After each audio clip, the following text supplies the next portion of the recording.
So welcome to this serverless Java session. So it's really a pleasure to be here because I live in Belgium and I do quite a few conferences, and most of the time I have to fly. And Devoxx is really one of the very few conferences where I can drive to. Having said that, driving to Antwerp might not be always a pleasure, but anyway, I'm here. So just by show of hand, who is from Belgium? Okay, so the majority is not from Belgium, so I can do my Belgian jokes then. So, my name is Delabassee. I work at Oracle.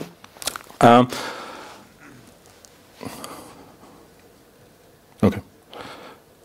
So most of the time, speakers tend to spend like 1 minute to explain who they are. I don't do that. I just want to spend that 1 minute to give you some background about Belgium, because Belgium is a very small country. So whenever you go across the globe, most of the people doesn't really understand what Belgium is. So we do have one thing in Belgium, that is the Belgian cuisine, the Belgian food. So what do we have? We have the Belgian beers.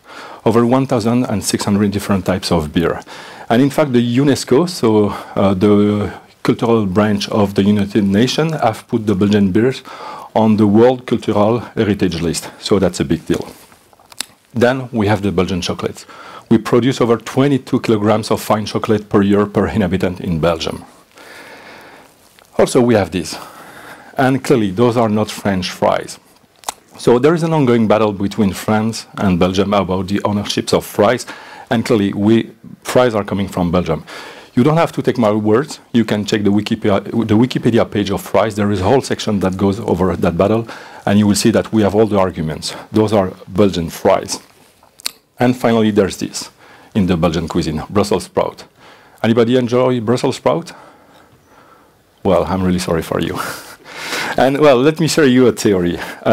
Brussels sprouts are not coming from Belgium. They are coming from France. So those are the French sprout. So Belgium is also the land of surrealism. And if you happen to fly with Brussels Airlines, you can get fries during your flights. And if you don't believe me, they are also confirming that fries are coming from Belgium and not from France, right? Okay, enough about the Belgian cuisine. Let's discuss about serverless and serverless Java.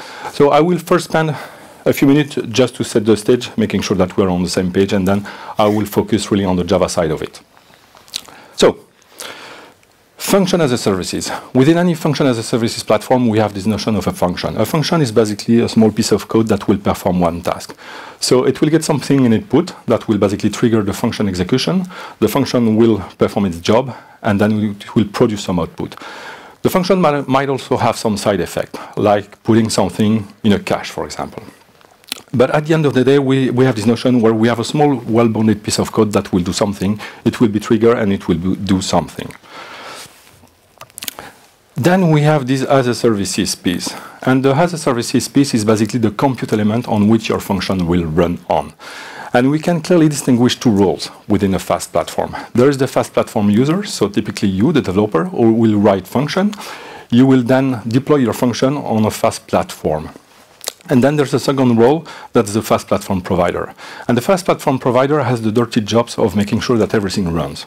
So we're talking about provisioning all the server, making sure that they are correctly patched, making sure that they are correctly provisioned to cope with the demand, and so on and so on. So we can clearly distinguish those two roles, and those two roles have clearly a distinct responsibility. We have the fast platform user and the fast platform provider. Now, there are many reasons why you might want to go towards a serverless architecture. Now, I'm not saying that serverless will fit all the use case. It's not a silver bullet. But whenever you have something that is highly event-driven, you can start to think about serverless architecture. So one of the benefits to go towards that model is management. Basically, you don't have to manage the platform. The platform, it's basically managed by someone else. So it's someone else's responsibility to make sure that everything runs. So that means that at the end of the day, you can focus on writing function and just that. Scaling. Most of the time, and by nature, functions are stateless. So if you need to hold some state, you'd better do that outside of the function. So given that we have very well-bounded functions that are very short-lived, like 100 milliseconds, 500 milliseconds, 2 seconds, maybe a minute, but most of the time not more than that, we can easily scale. Not only that, we can easily scale, but that also allows the fast platform provider to increase the density. So at the end of the day, a fast model also allows to innovate regarding the billing. And most of the time, you will be charged whenever your function is consuming resources. So meaning that if your function doesn't consume any resources, well, you won't have to pay a dime. Now, something that we also need to keep in mind is all the development side of the story. And I will get back to that later on when we will see in action how we can develop a function. So that's in a nutshell what serverless and fast are about. Now, this is a very new space. I mean, I think it's 5 years old at most. And clearly, there are a lot of momentums. So some are claiming that serverless adoption is on par with container adoption. I don't know if that's true, but that's a bold claim. And even more bold claim is that basically, well, you shouldn't use the containers anymore, given that we have serverless. Again, I'm not sure that this is true, but clearly there is a lot of momentums regarding serverless and fast in general.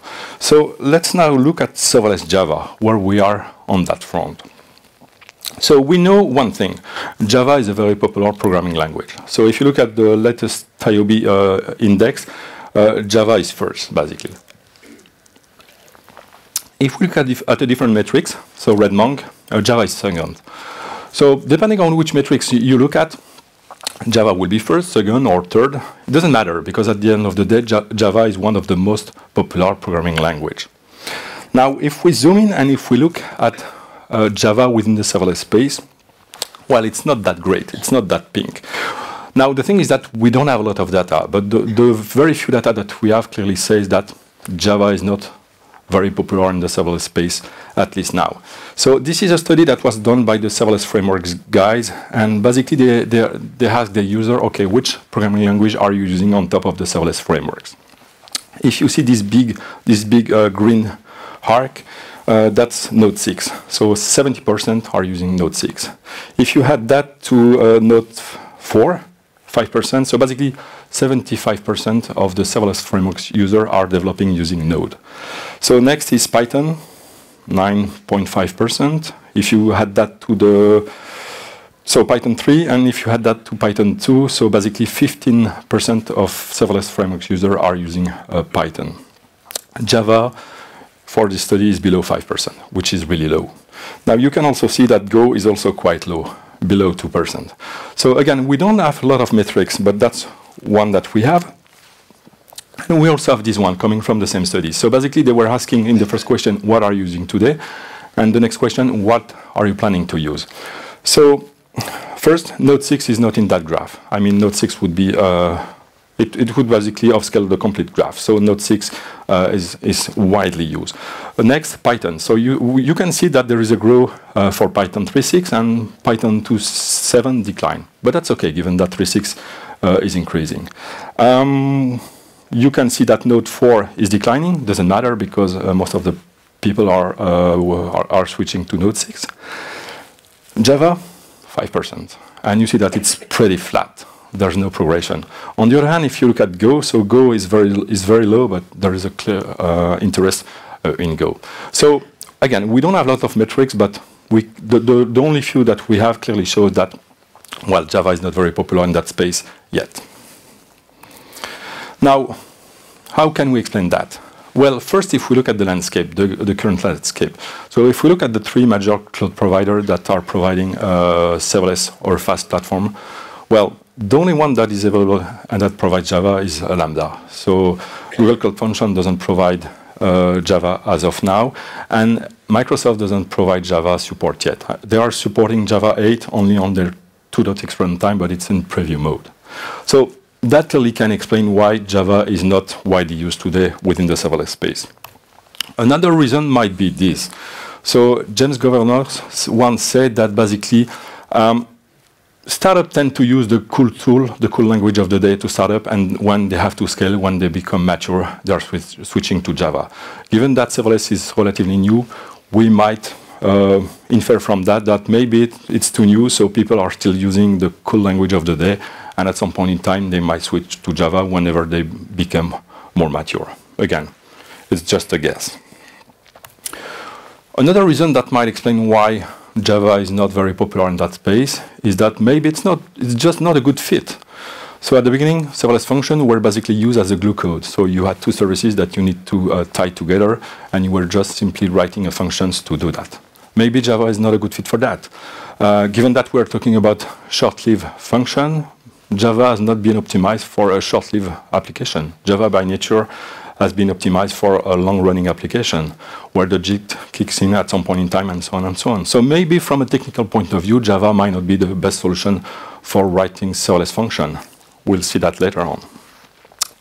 So let's look at some blueprints that we think are necessary for a serverless Java. So first, we are in a mature space. So if we want to write serverless Java function, we want to keep using what we have been using for years, including the IDE, including the build tools, and we just want to write plain Java, nothing else. Most of the functions are stateless, meaning that they are short-lived. Having said that, there are still use cases where it makes sense to have complex application, complex function. So we will look at that. Now, low latency, high performance, it's a given. That's something that we need to provide, so including for Java. And then Java is a wide ecosystem. So we also need to make sure that we can support within the serverless space that wide ecosystem. Sorry. So I'm part of the FN team, so I'm going to discuss today FN project, which is an open source container native fast platform. So github.com/FN project is the GitHub organization where we basically have all the bits of the fast platform. It's an Apache v2 license, so Oracle is right now building a managed fast platform, Oracle function, that is based on FN. It will be launched early next year. Given that it's open source, you can run FN anywhere. By that, I mean that obviously at the end of the day, given that it's a fast platform, you want to run FN within a cloud. You want to run FN in a managed services. So Oracle will do that. But given that it's open source, you can take the FN as a fast platform and run it within a different cloud provider. Or you can run it on premises. There are use cases where it makes sense. For example, there are some regulations that might force you, well, that might enforce some rules regarding the data and so on. In those cases, maybe having a fast platform on premises makes sense. It could be a valid option. And last but not least, you can also run FN on your laptop. That's very convenient when it comes to developing function, because you are really using the real thing. You are not using a simulation environment or something else. You are basically using a scaled-down version of the platform. So technically, FN is written in Go, but FN is polyglot. So you can write function in Go, in Node, in Python, in Ruby, and obviously you can write function in Java. And today I'm just going to discuss the Java side of FN. Something which is important is that under the hood, FN is using containers. So a function, a Java function, a Go function, doesn't matter, at the end of the day, will be wrapped into a Docker image that will be spin up by the platform itself. So Java is a first-class citizen on FN. We do provide multiple FDK, function development kit, including a Java FDK, and clearly the Java FDK is the most advanced one.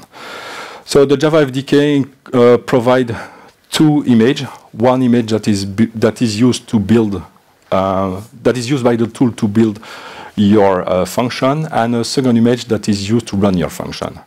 Because clearly, whenever we want to run the function, we don't, for example, need all the tools that are necessary to build the function itself. It also provides JUnit support, Maven support, and so on and so on. So let's look at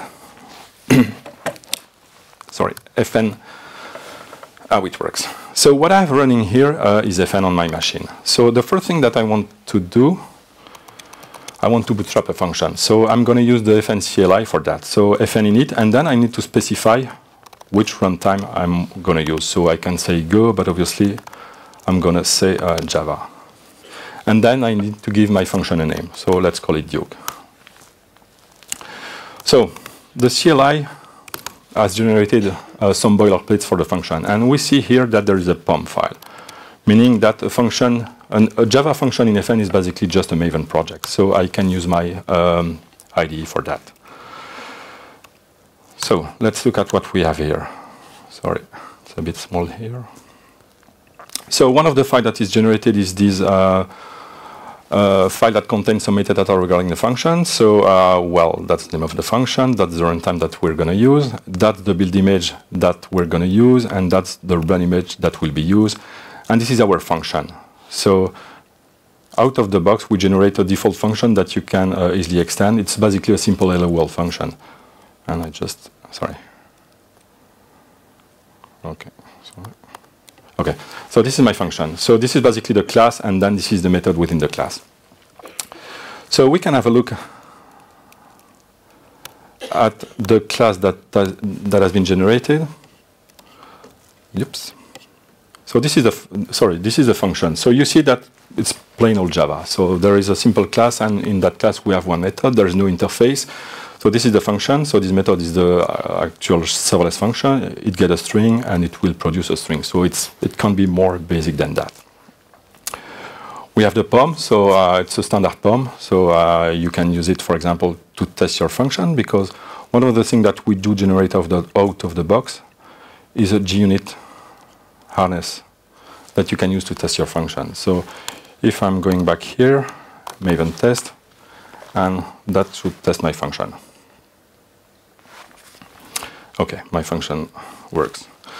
So now what I want to do, I want to deploy my function. So for that, I'm going to use the CLI again. fn deploy. I need to specify an app. So an app is just a grouping of functions. So it's an abstraction that is just used to group functions together. So let's deploy that function within the Devoxx app. I have to specify which function I want to deploy, but given that I'm in the directory of the function, I don't have to specify that. And let's just use the verbose mode to see what's happening behind the scenes. So you see that the tooling is basically using Docker, and in this case Maven, because it's a Java function, to generate the container image of my function. At some point in time, when the function is done, it's pushed to a registry. In this case, it's pushed to Docker Hub. Now my function is deployed, so if I'm looking at the apps that I have on my platform, I have a Devoxx app. If I list the function within the Devoxx apps, I should have the Duke function. And obviously, I have the ability to invoke that Duke function within the Devoxx app. I can pass it some payload. For that, I just need to pipe something. Devoxx Duke. Hello, Devoxx. So right now, I'm using FN locally. Obviously, at the end of the day, you want to use a managed services. So for that, you just need to switch context. So I'm going to use a different context, and I'm going to use Oracle Cloud. So what I need to do, if I look at the apps that I have deployed, now I'm remote. So I don't have the Devoxx app, so let's deploy it again. So now I'm using the Oracle Cloud context. So basically my function is deployed remotely. And now if I inspect my function, so fn inspect, the app is Devoxx and the function is Duke. Fn inspect, no, sorry. Fn inspect, sorry, I want to inspect the function. That's the app and that's the function. And you see that, well, that's basically the configuration of my function deployed remotely. You see that I have an invocation endpoint. I can also attach HTTP trigger to do a direct HTTP invocation, but I can also use that guy. So either I do an fn invoke, or I can also do a curl.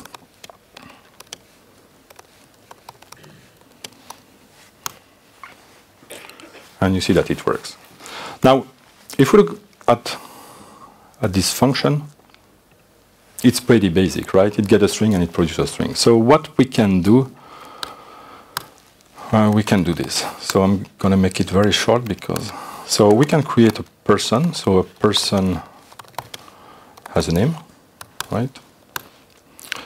So I need a constructor. I need a default constructor. and I need getter and setter. So now I have a person type. So I can say that, let's see, person.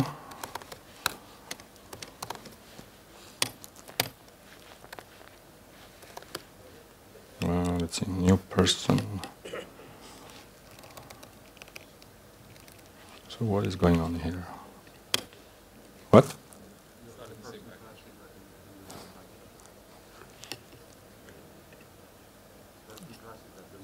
Yeah. Yeah, you know what?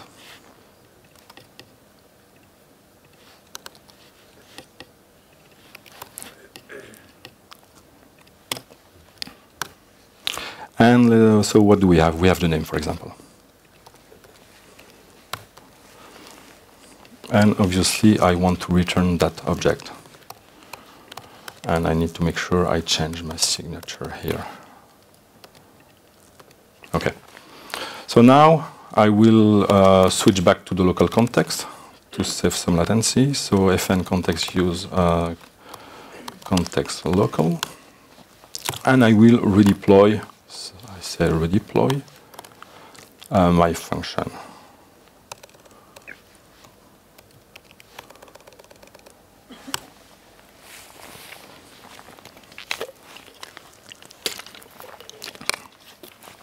And it fails. Anybody has a guess why?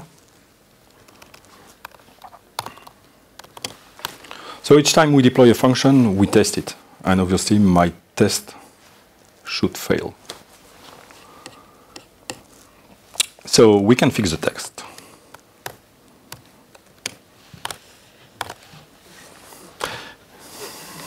Don't do that at home, right? But I only have like 30 minutes left. So let's deploy it again.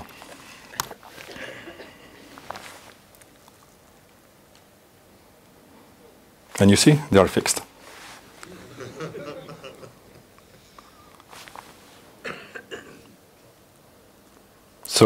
So right now my image is being pushed to my Docker hub, so that's why it takes a bit of time. So now if I invoke my function again, so let's see, echo. I pass it, so the Devoxx name, the output is different. So the output now is JSON. But if you look at the Java code, well, we are just using pure Java, plain old Java. The input and output coercion, in this case, I'm just using output coercion, is handled directly by the FDK. So that's something that I don't have to manage within my code. That's one of the things that is provided by the FDK. So plain old Java, that's something that we can easily do. Established toolchain, I mean, I've been using Maven, I've been using IntelliJ, so basically I can keep using the tools that I've been using for years. So that's something that, I mean, that's not the reason why we can't use Java within the serverless space today. Now, what about the ability to build complex applications? So let's quickly discuss about FN flow. So I told you that function should be stateless. So if you need to hold a state, you better do it outside a function. Having said that, there are specific use cases where it makes sense to hold a state within a function. And that's typically when you want to do orchestration of multiple functions.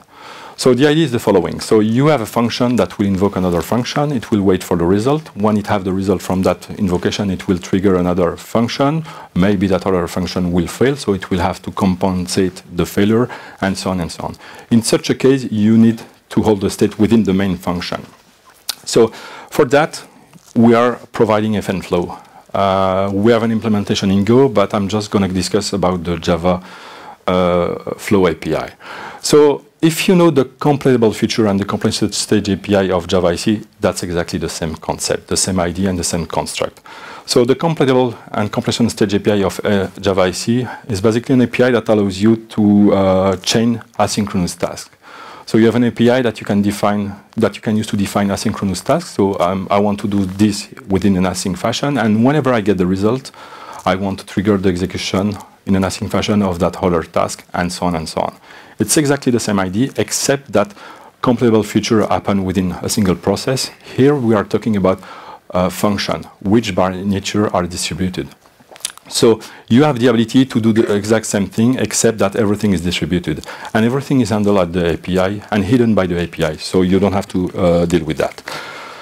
So this is an example of flow function. So we have this main function in the middle that will basically orchestrate multiple functions. So the idea is that whenever someone comes in, we want to give that person some travel destination. So for that, we will invoke a destination function that will give us some random destination. And for all the destination, we want to get some weather forecast to attach to the response. So we will hit another function. So that will be the weather function. And finally, we also want to attach some quoting information to that response. So for that, we use a fourth function that is the quoting function. So let's look at that in action. So how it looks like.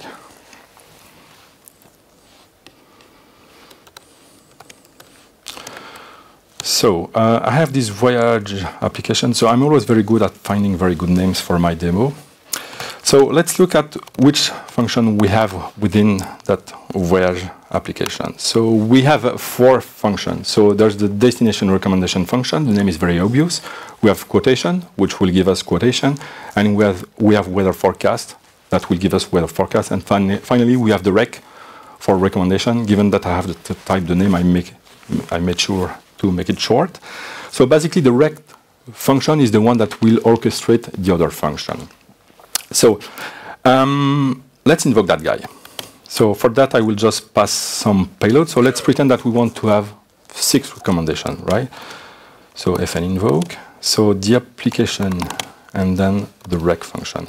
The thing is that this is not highly visual. So what I will do, I have this tool here that will help us to see what's happening behind the scenes.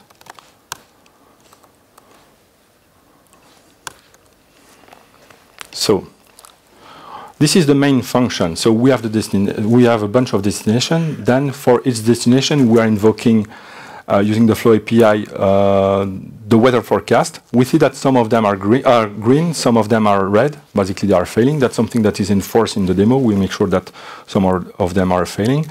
And then for all the destinations, we are also hitting some quoting services. And again, we see that, for example, for this destination, we couldn't get a price.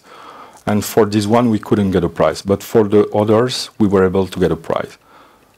So it's OK to send back some destination without any forecast, but it's not OK to send back a destination suggestion without any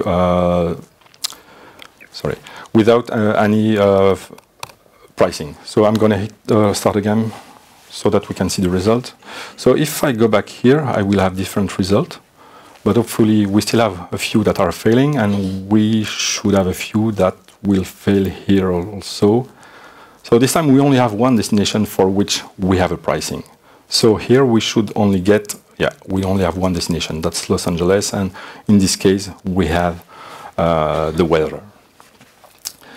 So this is basically how FN works. So this is done through a Java API. I really don't have the time to go through the whole demo, the code of the whole demo. If you want to see how it works, you should come at the booth. But this is basically how it works. So we have a flow object, and then it's just a matter of constructing the pipeline execution. So here, for example, I'm invoking a function. Once I have the result of the function, I'm just using the result that has been that I got from the function. The thing that is key here is that obviously, given that we are going through the network, we can expect to have some function to fail. That's what happened here. So basically, all the red box are failing. It doesn't matter because the main function is dealing with exception, remote exception. So that's something that is baked into the API. So when it comes to complex use case, complex application using Java, I think that's something that is covered. Now, what about low latency with containers? So there are multiple things that we need to make sure. First, given that Java runs within a container, Java has to be respectful of the environment it runs in. We have to make sure that we do our best effort to start up as quickly as possible. And one of the things that we do is ideally we want to run within a small or smaller image. Now, regarding Java running into containers, what we are clearly see since a few releases is that Java is more and more getting more container friendly. I mean, there are various enhancements that are done in the platform that are useful for running Java into containers. And then there are other also extra enhancements that might be useful within the serverless space. For example, the epsilon garbage collector. We don't know yet if it will be useful, but it might make sense. So the epsilon garbage collector is basically a collector that is in Java 11 as an experimentation, and that garbage collector only do allocation. It never deallocate. But given that we have very short-lived function, maybe it might make sense. We just allocate and then we expect the function to die. So there is no point in paying the cost of the allocation. So we'll see if it makes sense or if we have to stick to a serial GC. Start fast. So there are multiple techniques within the Java platform that we can use to improve the startup time. And the main idea is that we should try to move as much as possible within the build phase. CDS, class data sharing. Anybody is using CDS? Okay, just one hand. So CDS is something that we have since Java 5. And basically the idea with CDS in Java 5 was basically, whenever you load a class, the JVM has to do a bunch of stuff, like loading the bytecode, verifying the bytecode, putting that into an internal memory representation, and so on and so on. This is very expensive because you have a lot of class. So CDS in Java 5 was basically taking a dump of that in-memory representation of the rt.jar, all the class that from Java. And when you start your Java application, just put that in. So put that representation directly in memory. So the build time, the build time in that case won't be slower, but the startup time will be faster. Now we also have application CDS since Java 10, so that's the same idea, but for your application. So we could apply that techniques for function, and so on and so on. So there are a lot of techniques that we can use to reduce and improve the startup time. Now, we also want to run in small container image. Why? Because whenever we start a function, FN server has to bring from the registry the container image. So basically it has to go through the network to bring the function itself, the image of the function. And obviously this can be very expensive. So we have to make sure that we run within a small image. Well, if we want to do that, we can run within very small image, like Alpine Linux or Muscles. So that's something that will be possible through project Portola. So Portola is basically an OpenJDK project to make sure that Java can run on top of those very teeny image. So Alpine is just 4 megabytes. So 4 megabytes, you have a full-blown, a stripped-down version of an operating system that you can use. Obviously, that's something that is key when it comes to use Java within the serverless space. Run smaller image. One of the techniques that we can now use is use jailing to basically get rid of all the stuff that we are not using. So that slide is a little bit misleading because what you have on the left side is the full JDK. This is not a GRE. But still, the idea of jailing, just bundle the modules that are used by your function. And there you go. I mean, there's no way, there's no need to carry everything with you. So that's another technique that we can use. Another technique that we can use to basically shrink the image size is Graal VM. So one of the things that Graal can do, it takes Java code and it turns that Java code into a native executable. Obviously, that will reduce the size of the image. So I have here a function. So let's see, where is it?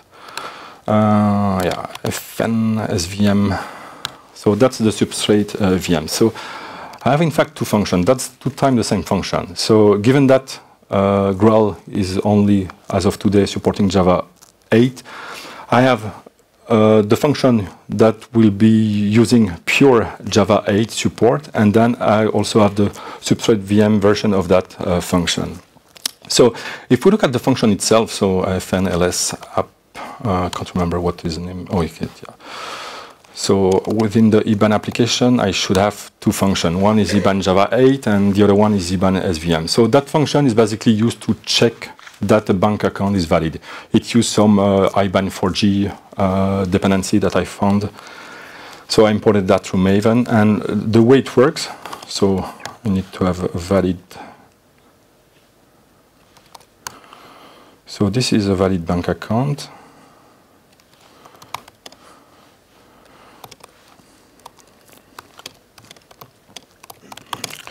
fn invoke function. Sorry, the name of the application and Java 8. And this is a valid account. So this is my bank account. So if you want to check that it's valid, just make me a wiring. And if I change the account, it doesn't work. So that's basically all the function does. What is important here is the size of the end image. I think it's SVM. No, it's IBAN. So the Java 8.1, 269 megabytes for a very basic function. The SVM one, so the RAL one, the one that is using the substrate VM, 22 megabytes. So there is a huge difference. When FN server has to start up that function, it just has to bring 22 megabytes. And not only that, the memory consumption, so the resources consumption in general will be way lower. So clearly, so Graal VM is supported on FN project today, and that's clearly something that can help. Obviously, there are some limitations that are tied to Graal, but still, there are a lot of use cases, a lot of scenarios where it makes sense to use Graal. So, low latency, high performance, I think that's also something that we can easily address with Java in the serverless space. Now, let's talk about serverless JVM. I couldn't come up with a better name. But the thing is that if you look at the ecosystem that we live in, it's a fairly rich ecosystem. So, for example, we have Graal. That's one thing that we have within the Java space. Now, there's also the new Java release cadence. Every 6 months, we have a new release of Java. So that's something that the platform should ideally be able to cope with. And now, Java, well, the JVM is more than just Java, the language. There's Kotlin, there's Groovy, there's a bunch of other languages. And maybe you want to use those languages to write serverless function. So for that, we made sure that FN is able to cope with all those changes. So we have a feature that is called init_image that basically allows us to easily add support for a new language or a new version of Java. So an example. So technically, the substrate support is using already the init_image support. Let's see. Yeah. So fn init minus init_image. So basically, I'm specifying which init_image I want to use to bootstrap my function, and I'm going to use the JDK 12 early access init_image. So what I'm going to generate is basically a JDK 12 function. So what we might think. So let's deploy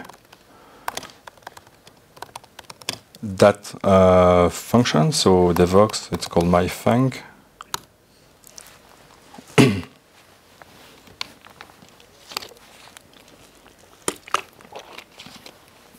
So I can invoke my function. So this is a very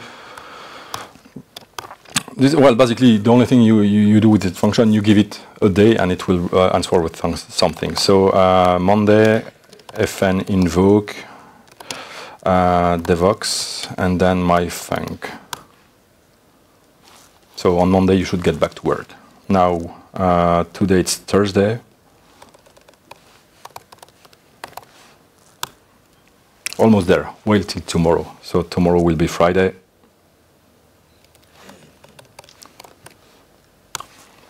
Prepare plan for the weekend. So that's the idea of this very useful function. So let's look at the code of the function itself. So source main Java.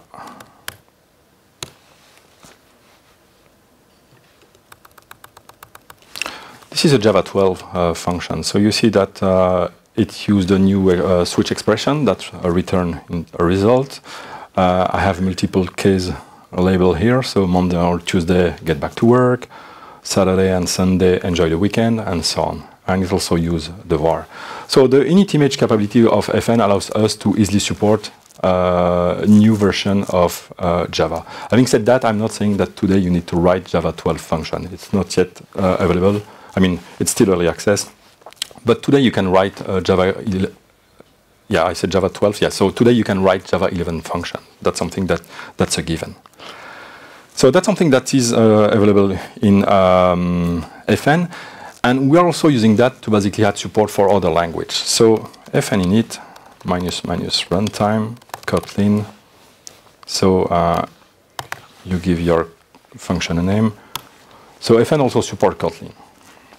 So if we look at the function itself, source main, no, not Java. So this is the same hello world function that is generated, but this time it's written using Kotlin. And in the same vein, source test, we're also generating a JUnit harness test that is based on the JUnit Kotlin module. So you are testing your Kotlin function using Kotlin. It makes sense. So this goes back to the fact that we have to keep in mind that at the end of the day, we are talking to developers. So we need to make sure that we provide the right tools to the developers. And you can use that to support other language. So I quickly did a proof of concept to write serverless groovy function. That's something that can be done. But you can also use that to add support for non-JVM language. The init image, basically, the only thing that you need to know is basically you have a piece of source code, and you need to know how to turn that into an executable. And then you need to know a little bit of Docker, and you pass that to FN, and there you go. You have support for that given language. So init image is one of the things that help us regarding the rich ecosystem that we are living in when it comes to Java, and not only Java. So serverless JVM, I think we're good on that front. Now, it's time to wrap up. So serverless Java, does it have a future? Well, we think that with FN, it certainly does have a future.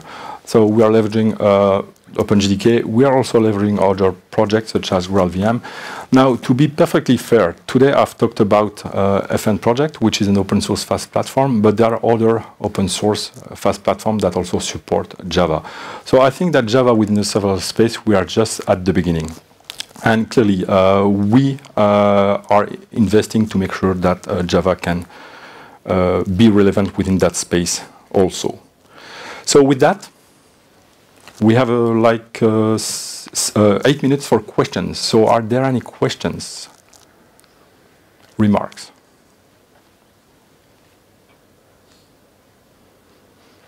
Yes, you would have to. Can you deploy to AWS Lambda?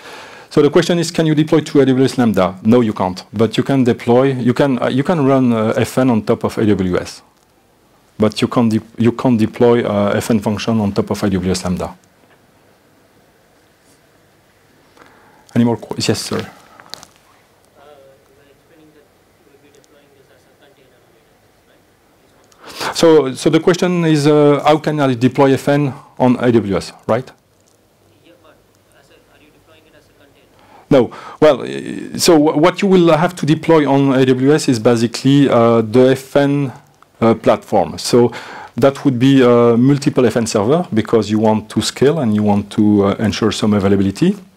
And given that you have multiple FN server, you also need a load balancer. If you check the GitHub organization, the URL is there. There is a specific load balancer that we are providing. Now, something that is important regarding FN is not tied to an orchestrator. Having said that, we are using Kubernetes. So, for example, in the GitHub org, you can find an Helm chart to install FN on top of Kubernetes. But if you want to run FN on a different orchestrator, it's up to you. I mean, there's nothing specific in FN to the orchestrator. So, yes? Yeah, so one of the key things about serverless functions is that they implement pay for idle time.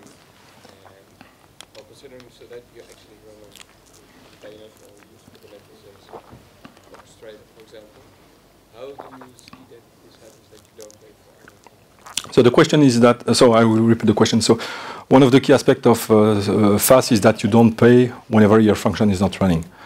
So now if we go back to that scenario where you're going to use FN on top of AWS, then you will likely have to pay because the infrastructure will be running. So if you don't want to pay, you will have to use a managed fast platform that is based on FN. We will provide one shortly.